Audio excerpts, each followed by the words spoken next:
aí as explicações dele te convencem? Não, a mim não convencem. Eu acho que alegar um erro sistêmico para uma questão dessa ordem, sobretudo para viagens reiteradas, é no mínimo complicado. O senhor é um ministro de Estado, cabe ter um pouco mais de cuidado na forma como o senhor atua no exercício do vosso cargo. Agora, então, respondendo a tua pergunta, Fabíola, de uma forma muito objetiva, não me convenceu. Em termos de comunicação, eu acho que ele se saiu relativamente bem, considerando que ele alegou uma série de coisas aí que não tem muito como ser verificado, sobretudo pela população de forma mais ampla.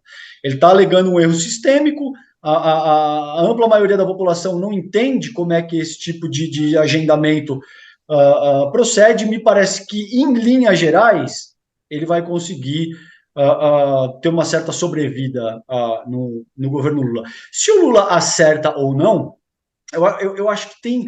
A questão é extremamente densa e complexa, como a gente já avaliou aqui há 2 semanas. O União Brasil é um partido grande, tem um peso enorme no Congresso Nacional e está prestes aí a realizar uma federação com o PP, que seria aí a União Progressista, ao que tudo indica, deve ser o nome.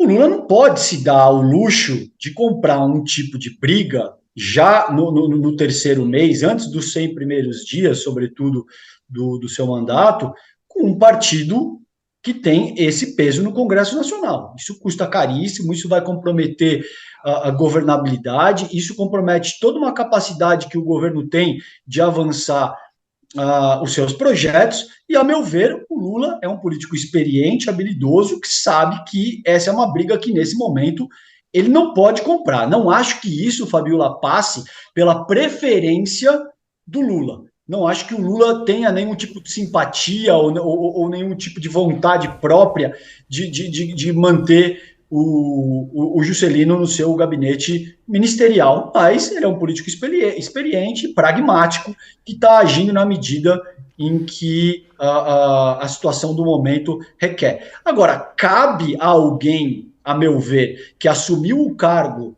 há 2 meses, agora aí 9 semanas, ser um pouco mais cuidadoso, demonstrar trabalho, abordar propostas, ser um pouco mais propositivo e demonstrar serviço, entende? Se a pessoa acabou de chegar no governo, assume um cargo ministerial e já se vê envolto com esse tipo de escândalo de utilizar voo da. Ah, falhou um pouquinho aí. Será que caiu, César?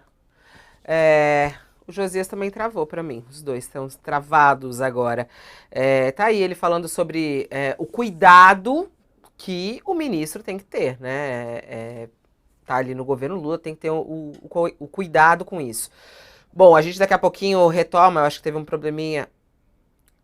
Deu um probleminha aí na conexão com os dois, a gente já retoma com os dois para a opinião também do Josias, que acredito que vai um pouco diferente, que é um pouco diferente da opinião do César Calejão. Quero te ouvir também, você que está nos acompanhando aí pelo nosso chat, vai lá e escreve. O que você achou de Lula manter o Juscelino Filho? Ó, tem aqui o Thiago já escrevendo. Lula foi acusado de ter recebido vantagens indevidas. Mas nega. Então, ele falando sobre a situação dele, fazendo uma comparação aí de Lula com o Juscelino. Eu acho que voltou. Ô César, você estava concluindo, quando estava falando, que cabe muito também ao ministro e aos ministros, né? Irem na conduta correta, explicarem um pouco você falando sobre o papel de Juscelino. Em relação a Lula, até só para a gente resumir aqui, já passar a bola para o Josias, César, você diz assim, era o que Lula tinha que fazer mesmo? Lula não tinha outra saída, na sua opinião, é isso? Quer dizer, não é que está totalmente acertado, mas é o que é possível fazer? É mais ou menos isso, não? É exatamente isso. Existe uma materialidade factual de que o Congresso Nacional foi eleito pelo povo. Então, faz parte do jogo da democracia representativa ter que conciliar interesses, ter que efetivamente negociar para ter o mínimo de governabilidade. A meu ver, Fabiola, qualquer a análise que desconsidere isso tem um viés político partidário fortíssimo. Então, existe uma questão muito pontual que é o Congresso é eleito pelo povo brasileiro. Assim como o próprio presidente da República. Faz parte do jogo da nossa democracia representativa que o chefe do executivo precisa ser capaz de dialogar com o Congresso Nacional.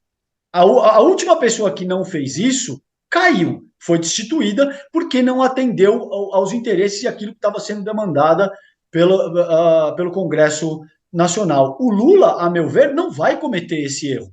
Isso não passa por preferência. Eu não sei se essa fala cortou antes de eu dizer isso, mas ele não vai incorrer no mesmo tipo de erro que, por exemplo, a Dilma incorreu no seu segundo mandato. Uhum. Então, é claro, a meu ver, que, a despeito do Juscelino não ser uma figura aí que seja muito bem vista pelo time petista e pelo próprio presidente da República, existem uma série de questões práticas que precisam ser endereçadas no nível pragmático e o Lula, sim, está fazendo